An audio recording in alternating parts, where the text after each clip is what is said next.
guru hebat? Iya. Apa kabarnya hari ini Bapak Ibu?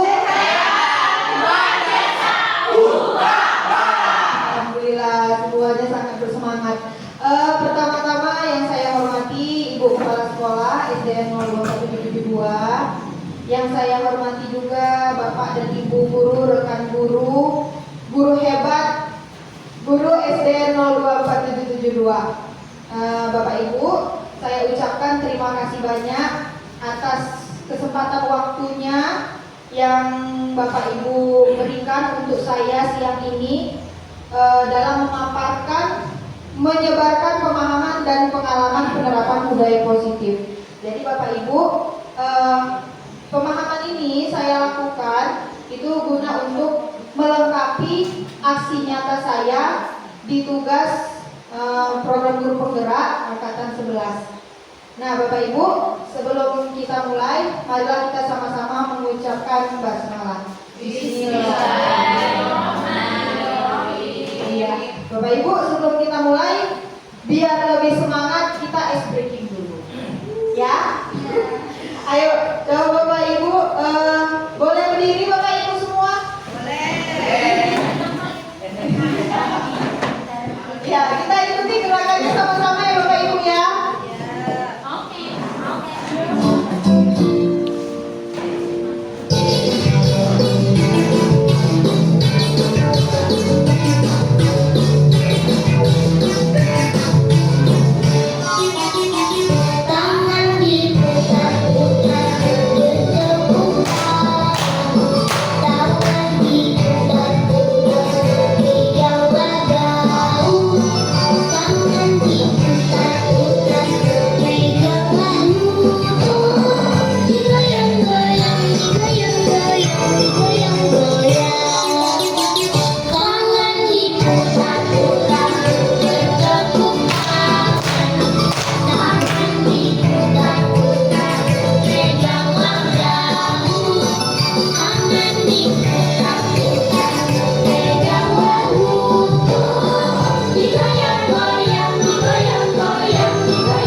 Iya, cukup berkeringat Bapak Ibu.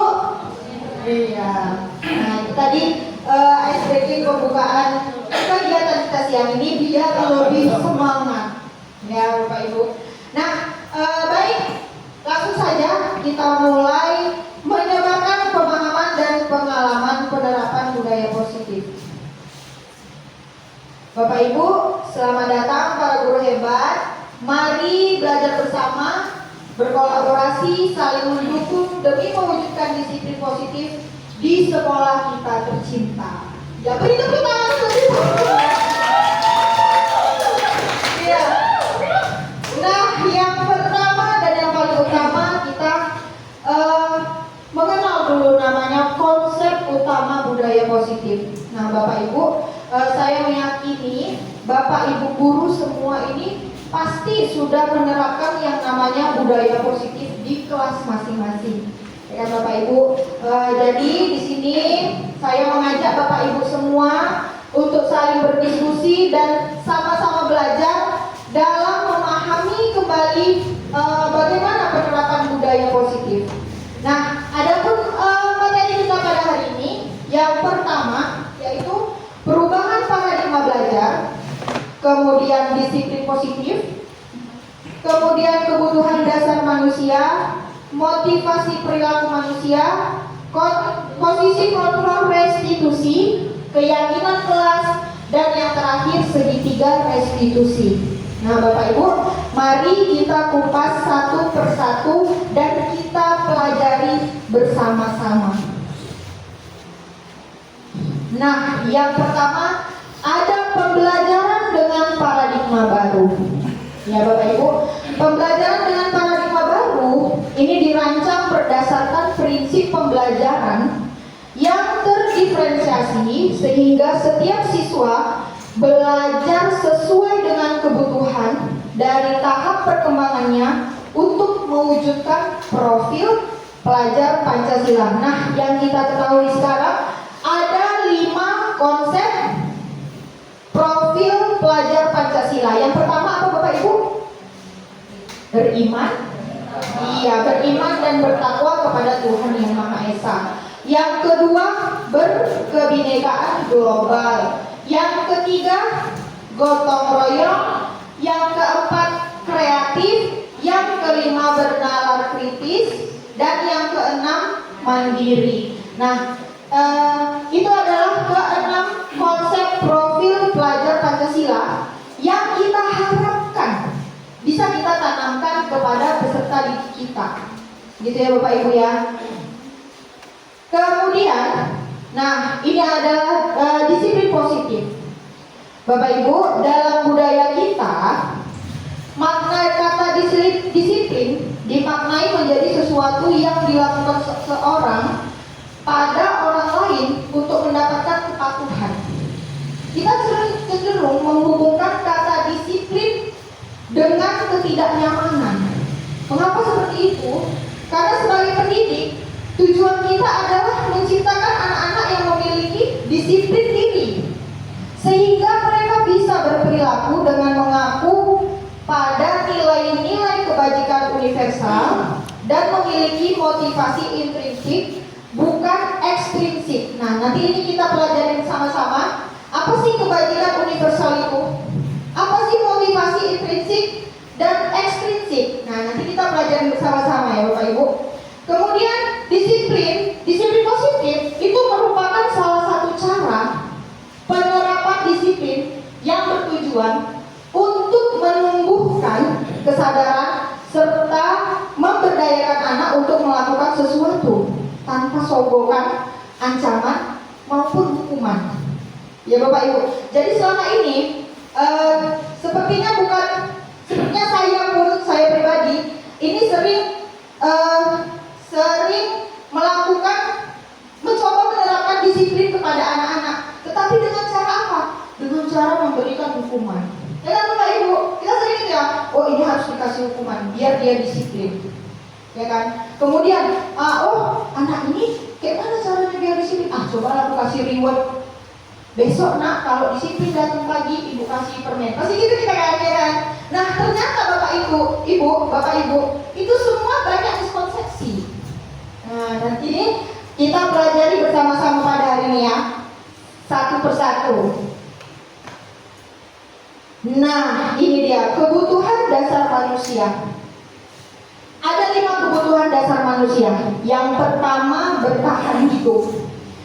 Kebutuhan dasar pertama adalah bertahan bertahan hidup. Contohnya apa Bapak Ibu? Kalau kebutuhan manusia bertahan hidup ini, kebutuhan iya makan, pakaian, ya Bapak Ibu, itu kebutuhan kita sebagai manusia. Kemudian kasih sayang dan rasa diterima. Butuh nggak sih kita itu? Kita butuh nggak sih kasih sayang dan rasa diterima? Butuh pasti ya. Nah begitu juga sama anak didik kita. Kemudian penguasaan. Apa yang dia kuasai, apa yang dia mampu. Nah itu juga menjadi suatu kebutuhan anak peserta didik kita. Dari penguasaan dia mendapat kebebasan. Mungkin ya Bapak Ibu ya, selama ini kita mengajar, banyak anak-anak yang merasa bosan di dalam kelas. Ya Bapak Ibu, mungkin dia mau merasakan kebebasan. Ada seperti itu ya, ada anak saya di dalam kelas.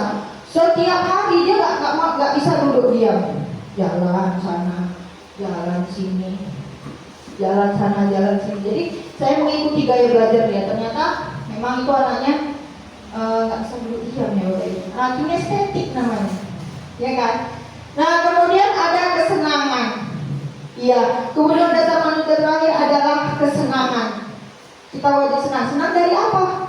Kesenangan bisa misalnya contoh kita mungkin ekonomi kita bisa lebih, kita bisa beli baju yang bagus, bisa beli tas. Nah itu salah satu kebutuhan dasar manusia dari kesenangan. Yang terakhir, yang kelima, kemudian ada motivasi perilaku manusia.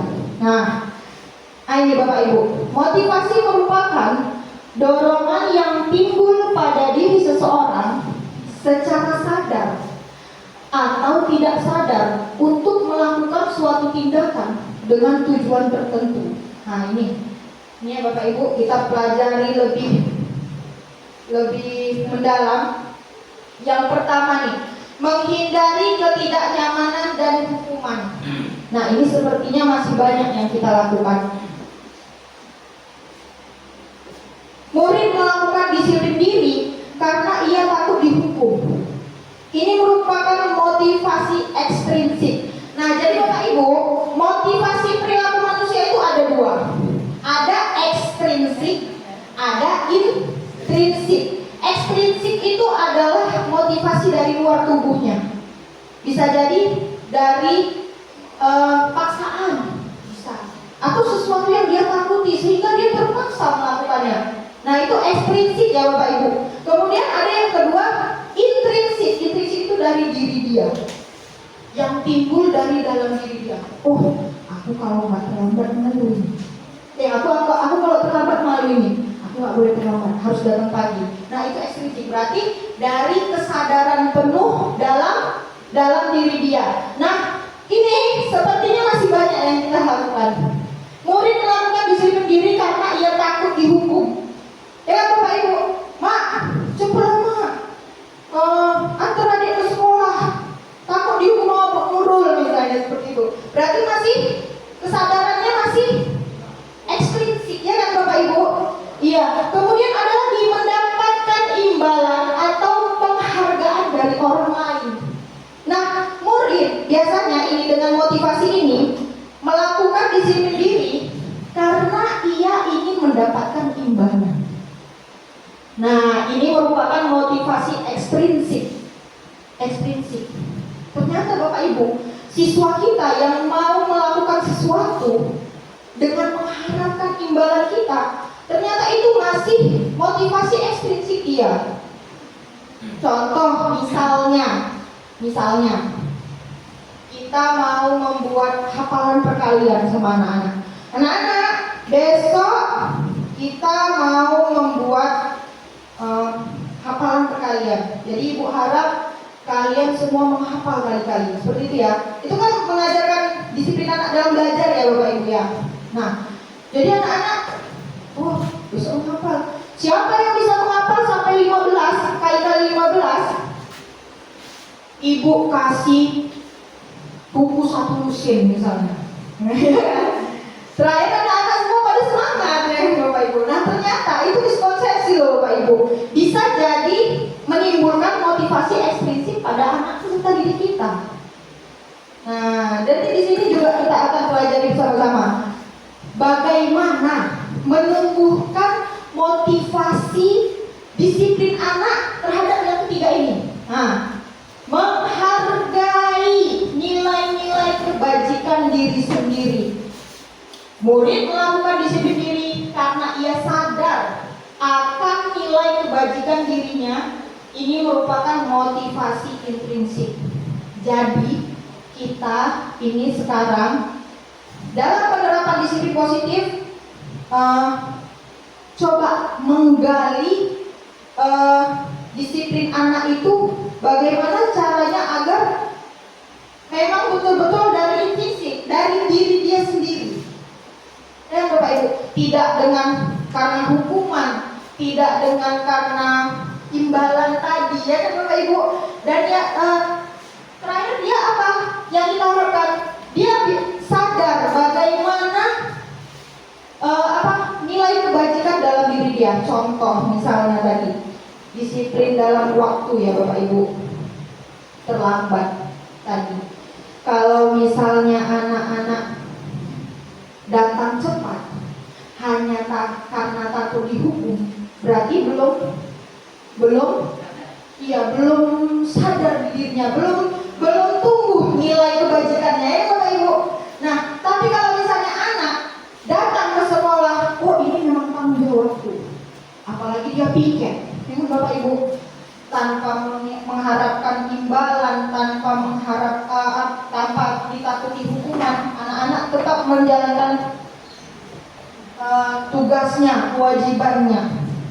Nah, itu yang kita harapkan, yang bisa yang agar kita bisa menerapkan ini motivasi perilaku terhadap peserta didik kita. Jadi bukan hanya menerapkan disiplin positif itu anak-anak biar takut karena takut dihukum, jangan seperti itu lagi. Kemudian karena anak-anak mau mengharap imbalan. Nah, jadi sekarang bisa kita ubah sedikit demi sedikit dalam menggali nilai-nilai kebajikan pada peserta didik kita, gitu ya Bapak Ibu. Nah, selanjutnya, nah ini dia konsep disiplin dengan identitas gagal. Kayak mana ini identitas gagal? Ternyata konsep disiplin itu ada identitas gagalnya juga Bapak Ibu. Ini ada hukuman. Hukuman itu seperti menyakitkan, seperti mencubit, ya Bapak Ibu. Itu kan menyakitkan ya Bapak Ibu. Kemudian tidak nyaman. Kemudian murid takut. Kemudian memaksa. Murid menyembunyikan kesalahan. Ini banyak. Anak saya kelas 1 ini, anak murid saya di kelas 1 banyak nih. Berbohong dia demi menyembunyikan kesalahannya. Karena apa? Takut dimarahi, ya kan? Kemudian murid menjadi rendah diri. Nah, ini yang kita takutkan.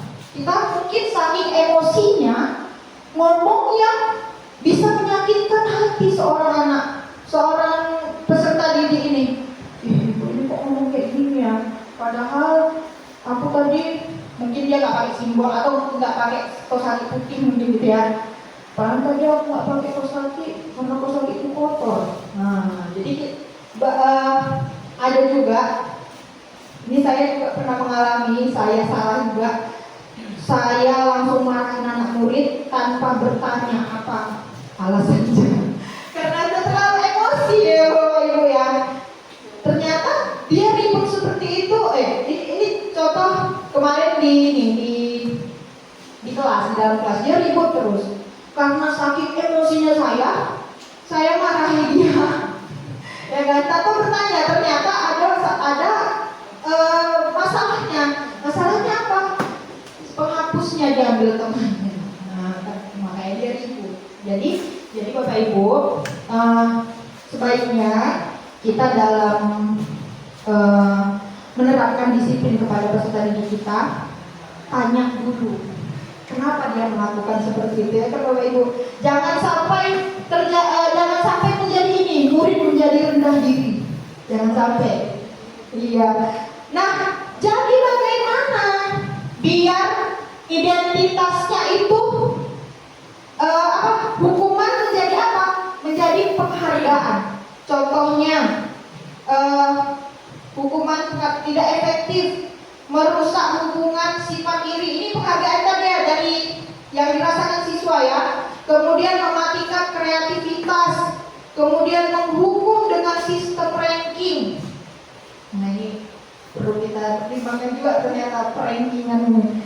Kemudian merampas hak menghargai dirinya. Ya ini adalah konsep disiplin dengan identitas gagal. Oh ini hukuman, penghargaan. Maksudnya ini penghargaan kalau kita ngasih reward. Iya. Ternyata dari kita ngasih reward itu ada dampaknya. Ini tadi dampaknya tidak efektif, merusak hubungan, sifat iri ya Bapak Ibu. Ya aku dapat dari Bu ini, kok nggak dapat kan? Iri kan Bapak Ibu. Mematikan kreativitas, menghukum dengan sistem ranking dan merampas hak menghargai dirinya. Jadi bagaimana konsep disiplin dengan identitas sukses? Nah, bisa kita buat menjadi sebuah konsekuensi. Konsekuensi itu apa Bapak Ibu? Ada yang tahu konsekuensi? Perjanjian. Ada lagi? Kesepakatan, ganjaran. Kesepakatan. Ganjaran atas apa yang dia lakukan. Iya bisa. Nah, kita bisa melakukan konsekuensi. Apa yang manfaat dari konsekuensi yang bisa dilakukan kepada anak? Nah, ini penguatannya penguatan jangka pendek. Maksudnya penguatan jangka pendek ini seperti ini. Contoh misalnya ada seorang siswa, temannya, kita ambil contoh bagaimana ya, seorang siswa yang tiba-tiba menumpah air minum. Jadi temannya ini mengambil inisiatif untuk mengambil pel dan membersihkannya, membantulah ibaratnya kayak gitu ya Bu. Nah, penguatan apa yang bisa kita kasih sama anak-anak tersebut? Kita langsung memberi penguatan. Wah, contoh misalnya si Tio namanya kan. Wah Tio, terima kasih ya sudah membantu anak-anak. Nah, jadi anak-anak itu merasa dihargai dengan apa yang dia lakukan. Pujian. Iya, pujian. Tapi ibaratnya langsung kita puji saat itu juga gitu Bu, ininya. Iya. Kemudian perlu monitoring berkelanjutan. Kemudian stimulus respon, murid menghormati peraturan dan kehilangan waktu untuk merenungi kesalahan. Nah ini, jadi nggak bagus juga kita ya Bapak Ibu membiarkan anak itu berlama-lama merasa sedih dengan kesalahan mereka gitu kan. Memang kita harus memberi penguatan juga sama anak-anak itu agar lebih kalau bisa janganlah diulang lagi kesalahannya seperti itu ya kan. Tapi nggak bagus juga membiarkan peserta didik kita ini terus-terusan dalam rasa bersalah ya Bapak Ibu. Kemudian, nah apalagi yang bisa kita lakukan adalah restitusi. Nanti kita bahas apa itu restitusi. Murid bertanggung jawab untuk perilakunya, fokus pada pemecahan masalah jangka panjang, murid menghormati dirinya dan orang lain, kemudian teori kontrolnya, dirinya memegang kontrol. Jadi dari restitusi ini kita mengharapkan peserta didik itu bisa menyelesaikan masalah yang dia lakukan. Contohnya mengambil tindakan atau menanggung-jawabi apa yang sudah dia lakukan, kesalahan apa yang sudah dia lakukan. Ini tadi teori kontrol tadi ya Bapak Ibu. Dan yang terakhir, murid bersemangat memperbaiki kesalahan. Nah, ini dia Bapak Ibu konsep disiplin dengan identitas sukses. Nah, konsep disiplin dengan restitusi. Selanjutnya kita akan bahas sebuah cara menanamkan disiplin positif pada murid. Pengertian restitusi itu adalah proses menciptakan kondisi bagi murid untuk memperbaiki kesalahan mereka, sehingga mereka bisa kembali pada kelompok mereka dengan karakter yang lebih kuat. Ini saya ambil dari pendapat Gessen tahun 2004. Nah, ciri-ciri restitusi bagaimana? Nah, ciri-cirinya yang pertama, bukan menembus kesalahan, namun belajar dari kesalahan. Ya. Kedua, memperbaiki hubungan. Hubungan sama siapa? Sama yang dia membuat kesalahan tersebut. Memperbaiki hubungan. Yang ketiga, tawaran, bukan paksaan. Jadi kita hanya menawarkan. Jadi nanti kita ambil contoh. Ini dulu ya, ciri-cirinya dulu. Kemudian menuntut untuk melihat ke dalam diri. Kemudian mencari kebutuhan dasar yang mendasari tindakan. Fokus pada karakter, bukan tindakan. Dan menguatkan dan fokus pada solusi. Iya. Dan menguatkan dan fokus pada solusi. Ini tadi pengertian dari restitusi dan ciri-ciri restitusi. Oke? Lanjut? Masih semangat Bapak Ibu? Semangat! Ini sudah mulai ngantuk. Ayo kita berdiri dulu. Break dulu. Biar lebih semangat ya.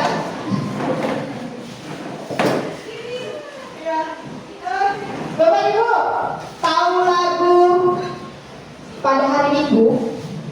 Tahu? Kayak mana Bapak Ibu-nya? Pada hari Minggu ku turut ayah ke kota. Ih, nampak kuris. Ya, sekarang kita menyanyikan lagu Pada Hari Minggu dengan gerakan. Relax sedikit ya. Pada hari Minggu ku turut ayah ke kota. Ayo Bapak Ibu ya. Ayo kita mulai. 1, 2, 3. Pada hari Minggu ku turut ayah ke kota. Naik delman istimewa, ku duduk di muka. Ku duduk samping Pak Kusir yang sedang bekerja, mengendarai kuda supaya baik jalannya. Hey, tutik taktik, tutik taktik, tutik taktik, tutik taktik, tutik tak suara sepatu kuda. Oke, kita mulai lebih cepat. Oke. Cepat. Ayo kita lebih cepat nyanyinya. 1, 2, 3. Pada hari Minggu ku turut ayah ke kota. Naik delman istimewa, ku duduk di muka. Ku duduk samping Pak Kusir yang sedang bekerja, mengendarai kuda supaya baik jalannya. Hey, tutik taktik, tutik taktik, tutik taktik, tutik taktik, tutik tak suara sepatu kuda. Tutik taktik, tutik taktik, tutik taktik, tutik taktik, tutik tak suara sepatu kuda.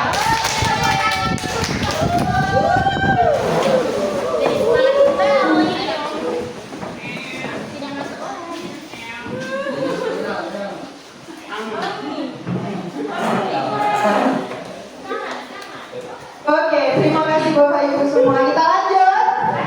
Lanjut. Nah, kalau tadi kita sudah memahami pengertian restitusi dan ciri-ciri restitusi, selanjutnya adalah, nah ini dia, 5 posisi kontrol restitusi. Ini ngapain maksudnya ini? Ini 5 posisi kontrol restitusi ini adalah 5 posisi yang harus atau yang harus kita miliki. Bukan miliki, maksudnya kita harus mengetahui apa-apa saja posisi kontrol dan menerapkannya pada diri kita. Ya Bapak Ibu, yang pertama ada posisi kontrol restitusi penghukum. Ayo coba kita refleksikan diri kita. Bagaimana kita menjadi seorang guru? Penghukumkah? Penghukum itu contoh seperti misalnya anak-anak salah, kamu ribut di dalam kelas, berdiri di depan, kaki 1 ke atas.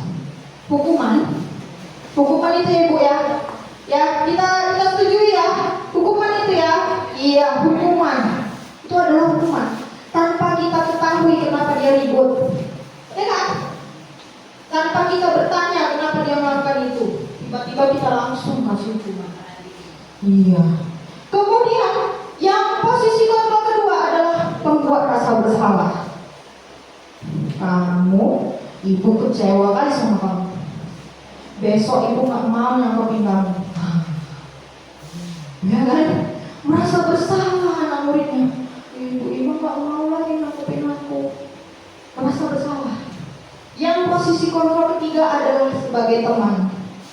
Sebagai teman ini bisa kita ibaratkan kayak, ya teman itu bagaimana? Saling merangkul ya kan? Ya kan? Tapi ya tetap kita sebagai guru tetap memposisikan diri kita sebagai guru, ya kan Bapak Ibu? Nah, kalau misalnya ada anak yang salah, melakukan kesalahan, kita sebagai teman, kita duduk seimbang sama dia, kita rangkul, kenapa melakukan itu? Bisa seperti itu ya Bapak Ibu ya, menjadikan teman. Kemudian yang keempat, pemantau. Nah, pemantau ini bagaimana Bapak Ibu? Pemantau ini adalah guru yang memantau setiap gerak-gerik peserta didiknya. Ya kan? Ribut dia. Kita pantau dulu. Kenapa ribut? Kita pantau dulu, kita lihat dulu. Nah, bagaimana penyelesaiannya? Panggil, ngomong berdua. Itu bisa ya Bapak Ibu ya, bisa jadi pemantau. Dan yang terakhir adalah manajer. Nah, posisi kontrol manajer inilah yang sebaiknya kita terapkan. Kenapa? Karena di posisi kontrol manajer ini, guru bukan hanya sebagai teman, tetapi guru merangkul peserta didiknya agar dia bisa menjadikan dirinya itu sebagai tadi pengontrol diri dia. Maksudnya bagaimana? Biar dia bisa tahu apa kesalahannya, mengapa dia melakukan itu, dan bagaimana dia menyelesaikan masalahnya. Nah, ini yang kita harapkan sebagai manajer, mengarahkan peserta didik kita. Kalau dia berbuat seperti ini, apa konsekuensinya? Apa yang bisa kamu lakukan untuk memperbaiki masalah kamu? Nah, ini yang kita harapkan sebagai guru, sebagai manajer. Selanjutnya, nah ini dia contoh penerapan 5 posisi kontrol. Saya ambil kasus siswa tidak memakai atribut lengkap saat upacara bendera.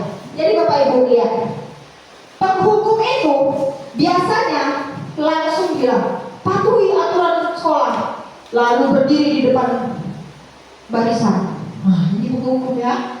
Ya Bapak Ibu ya, kita setujui ya. Ini penghukum. Pembuat rasa bersalah, bagaimana? Berapa kali ibu harus memberitahu kamu? Ibu kecewa sama kamu. Nah itu ya. Sering kita bilang gitu ya. Kecewa ibu sama kamu. Itu ternyata pembuat rasa bersalah. Kemudian teman. Nah, posisi teman. Ayolah, yang tertib. Buat Bu Guru bangga. Kali ini tidak apa-apa kamu salah. Lain kali jangan ya. Kan gitu ya kan. Itu sebagai teman. Kemudian pemantau. Kamu sudah melanggar. Apa peraturan dan konsekuensinya? Nah, itu pemantau. Kamu sudah melanggar, apa konsekuensinya? Nah, beda dengan manajer. Manajer ini bertanya dulu dia. Apakah kamu tahu kesalahan kamu? Nah, kita tanya dulu. Kita gali. Biar dia mengetahui apa kesalahannya. Apa kesalahan kamu? Kira-kira bagaimana kamu akan memperbaiki kesalahan ini? Nah, coba Bapak Ibu refleksi diri. Yang mana kira-kira yang sering kita lakukan? Penghukum masih ada? Masih sering? Masih sering ya. Karena udah terlalu emosi kali, bukan kok? Begini. Penghukum, penguat rasa bersalah, masih sering lakukan ini? Sering ya. Teman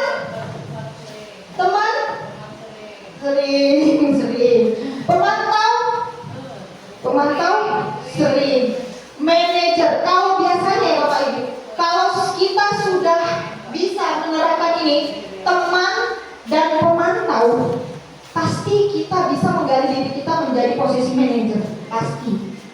Karena kita sudah kayak mana ya, menguasai gitu ya Bapak Ibu, nggak bawa emosi kita, ya kan? Nah, jadi ini yang kita harapkan sebagai guru bisa menerapkan posisi kontrol kita sebagai manajer. Sepakat Bapak Ibu? Sepakat? Oke, lanjut.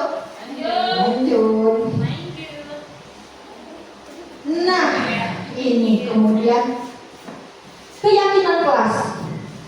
Mengapa keyakinan kelas? Mengapa tidak peraturan kelas? Nah, ini yang kita mau diskusikan. Beda nggak Bapak Ibu keyakinan kelas dengan peraturan kelas?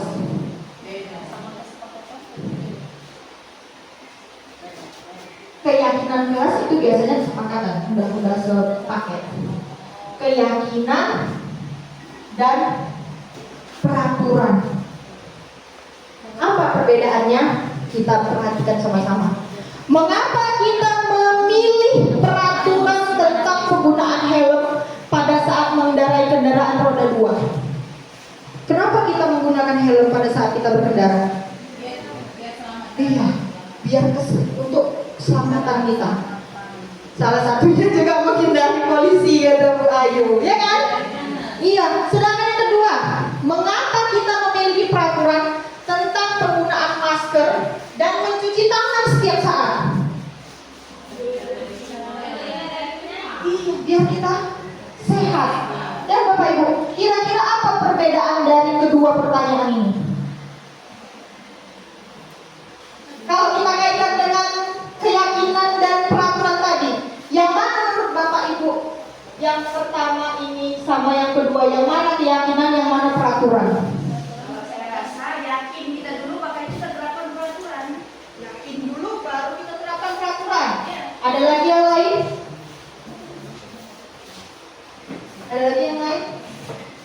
Nah, maksudnya iya, yang kedua ini kalau kita kaitkan dengan keyakinan dan peraturan tadi, yang mana peraturan, yang mana keyakinan?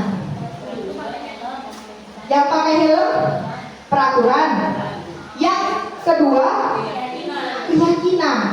Nah, kira-kira kembali lagi ke pertanyaan tadi, keyakinan dan peraturan sama tidak? Iya, berbeda Bapak Ibu. Kalau keyakinan itu biasanya kita lakukan iya, sesuai dengan kesadaran ini bersama-sama. Bapak Ibu, keyakinan kita hari ini apa? Kira-kira atau kita membuat nih keyakinan pertemuan kita. Apa yang kita lakukan? Oh, saling menghormati.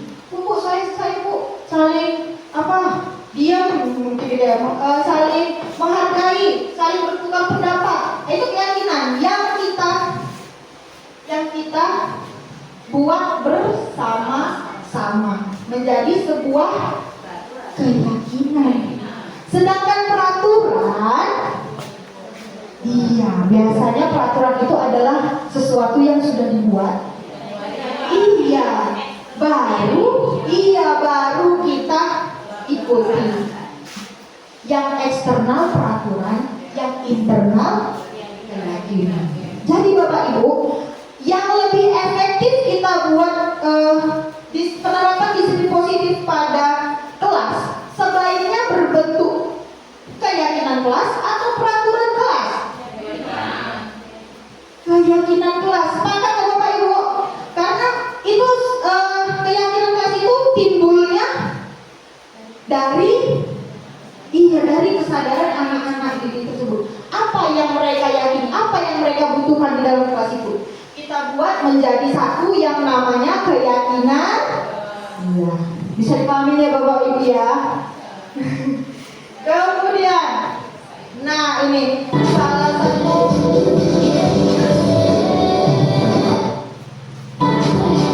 Bapak Ibu, izin ini saya mau berbagi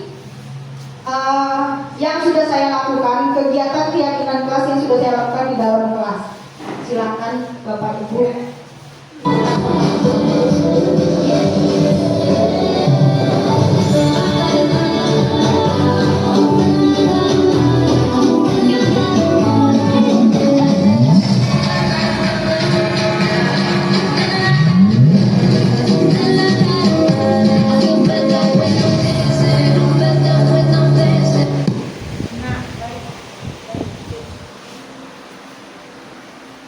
Ya, itu Bapak Ibu kegiatan kelas yang sudah saya pernah buat di dalam kelas. Yang pertama kegiatannya adalah berdiskusi dulu tentang peraturan kelas apa yang mau yang mau mereka buat. Ya kan? Iya. Melalui apa saya kemarin buat melalui tulisan di kertas di dalam kelas. Kemudian merumuskan peraturan menjadi keyakinan. Setelah mereka menulis, mereka menempelkan di tempat tulis. Semua itu Bapak Ibu. Nah, dari udah tempel semua, baru sama-sama kita diskusikan yang mana keyakinan kelas yang pas kita buat, kita rangkumkan menjadi keyakinan kelas. Dan yang terakhir menempelkan keyakinan kelas. Sesudah kita rangkumkan, kita buat seindah mungkin biar anak-anak setiap hari bisa membaca keyakinan yang sudah mereka lakukan atau yang mereka buat. Kemudian ada segitiga restitusi. Ada segitiga restitusi. Apa itu segitiga restitusi? Nah, segitiga restitusi ini adalah sebuah proses di mana kita bisa menerapkannya untuk menyelesaikan permasalahan anak dan mampu menerapkan disiplin positif tadi kepada peserta didik kita. Yang pertama, menstabilkan identitas. Contohnya bagaimana? Kita semua akan melakukan hal terbaik yang bisa kita lakukan. Itu. Jadi pertama-tama kalau misalnya ada anak yang bermasalah, kita menstabilkan identitas dulu. Berbentuk apa? Tanya dia kenapa melakukan itu. Kalau misalnya itu memang hal yang dia lakukan yang membuat dia sakit hati, kita beri penguatan. Oh, ternyata kamu melakukan tadi marah-marah karena kamu sakit hati. Wajar kamu kalau sakit hati. Ibu pun kalau di posisi kamu, ibu juga sakit hati. Nah, ini menstabilkan identitas. Ya Bapak Ibu. Kemudian validasi tindakan yang salah. Walaupun kita sudah memberikan dia, oh iya ibu menghargai perasaan kamu, tapi kita harus memvalidasi tindakan dia. Kalau tindakan dia itu adalah salah, semua perilaku memiliki alasan, ya Bapak Ibu ya. Kemudian yang ketiga, menanyakan keyakinan kelas. Menanyakan keyakinan, bukan keyakinan kelas saja. Keyakinan itu apa? Kita semua memiliki motivasi internal ya Bapak Ibu ya. Ya kan Bapak Ibu. Nah, kita menanyakan keyakinan. Bagaimana dia menyelesaikan masalahnya tersebut. Nah, ini ada contoh penerapan segitiga restitusi yang sudah saya buat. Jadi, ini masalahnya adalah Mario ini sering datang terlambat, sehingga banyak pelajaran yang tertinggal. Ayo kita lihat sama-sama ya Bapak Ibu. Selamat pagi Mario. Pagi Bu. Iya, Mario. Ibu pagi ini mau berdiskusi sedikit sama Mario. Boleh? Tadi Ibu mendengar dari Ibu guru piket bahwasannya Mario terlambat hari ini ya? Iya. Kira-kira Mario dalam seminggu ini sudah berapa kali ya terlambat? Sudah 5 kali. Ya, Ibu memahami setiap manusia itu pasti punya salah, ya kan? Pernah melakukan kesalahan. Tetapi alangkah baiknya kita menyadari kesalahan kita dan mau memperbaikinya. Kenapa Mario kok terlambat? Selamat bangun kesiangan. Iya baik. Ayo sini Ibu akan mengajak berdiskusi Mario untuk mencari solusinya. Kira-kira Mario sering bangun terlambat gara-gara apa ya? Malam bergadang sambil main HP. Menurut Mario itu tindakan yang baik atau tidak? Tidak. Sekarang Ibu tanya tentang keyakinan kelas kita. Kita sudah membuat keyakinan kelas ya? Iya. Kira-kira menurut Mario terlambat itu salah satu keyakinan kelas kita tidak? Tidak ya. Keyakinan kelas apa yang Mario karena Disiplin, Bu. disiplin. Menurut Mario, disiplin itu penting nggak untuk diri kita? Penting, Bu. Penting. Kenapa? Bisa mengakui kesalahan dengan menghargai waktu. Bagus. Agar kita bisa mengakui kesalahan dan menghargai waktu dan bertanggung jawab juga atas kegiatan kita ya karena baik. Sekarang kalau ibu tanya Mario bersedia nggak untuk berusaha memperbaiki kesalahan Mario? Bersedia. Kira-kira apa yang akan Mario lakukan agar memperbaiki kesalahan Mario? Saya bakalan tidur malam dengan cepat. Iya. Dan bangun tidak terlambat. Baik, Mario sudah berjanji untuk tidur cepat, tidak main HP agar bangunnya cepat. Mario bisa berjanji sama ibu untuk melakukannya? Iya, baik Mario. Ibu sangat bangga sama Mario karena Mario mau memperbaiki kesalahan Mario. Ibu lihat, ibu pantau terus, ibu akan berkoordinasi sama orang tua Mario. Oke? Baik, Mario boleh kembali ke kelas.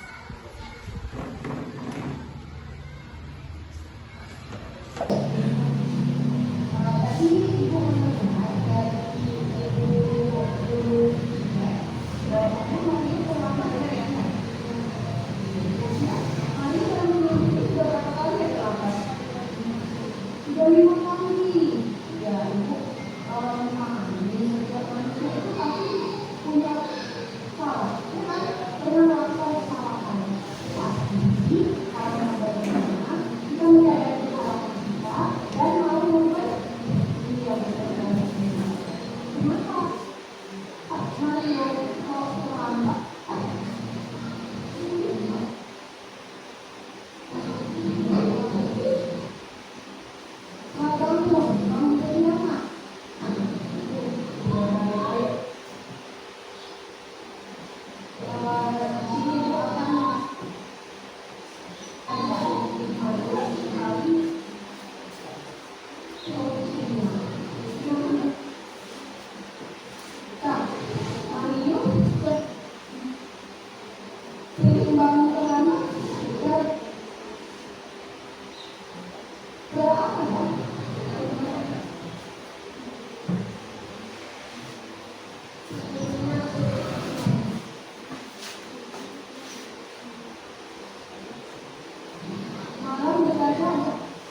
Nah, Bapak Ibu, mohon maaf ini videonya agak putus. Jadi saya langsung saja. Nah, jadi tadi Mario ini sering datang terlambat, ya kan? Jadi penerapan segitiga restitusi yang saya lakukan, yang pertama adalah menanyakan dulu, apa kira-kira kenapa saya panggil dia ke sini. Nah, saya kuatkan dengan saya mendapat informasi dari guru piket bahwasanya dia sudah terlambat 5 kali.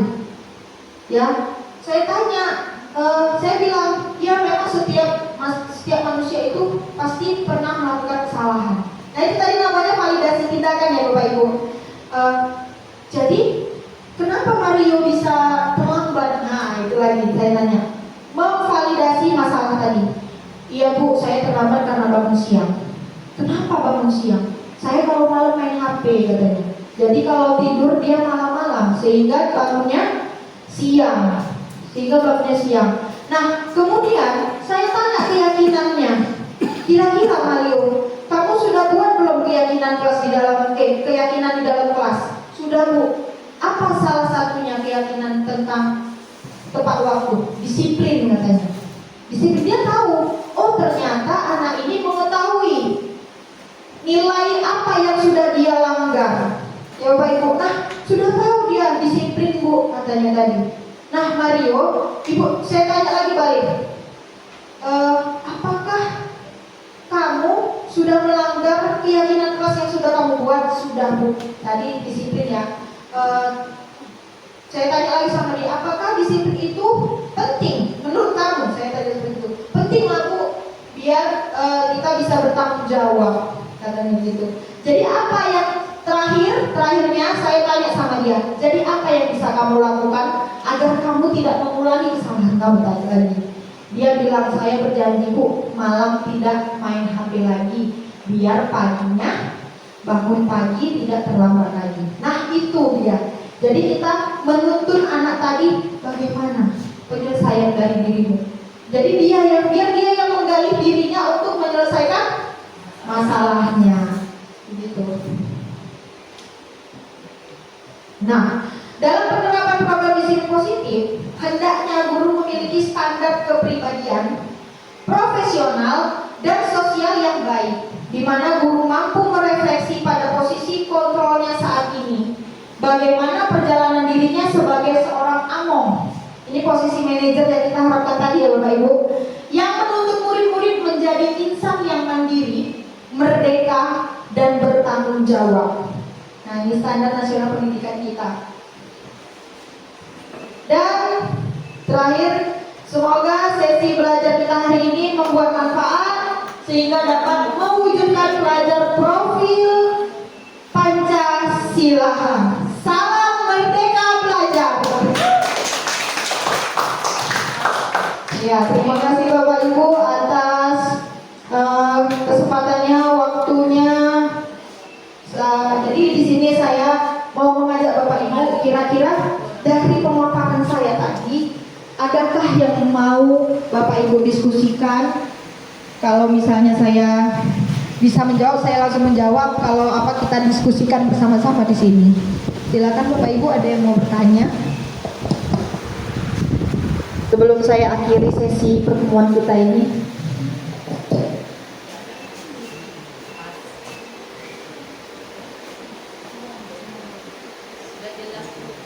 Sudah jelas semua ya Ibu ya? Iya. Nah, jadi Bapak Ibu itu tadi ya harapan kita sebagai guru bisa memposisikan diri kita sebagai control manager. Ya Bapak Ibu. Baik, kalau tidak ada yang didiskusikan lagi, izin saya menutup pertemuan kita pada siang hari ini.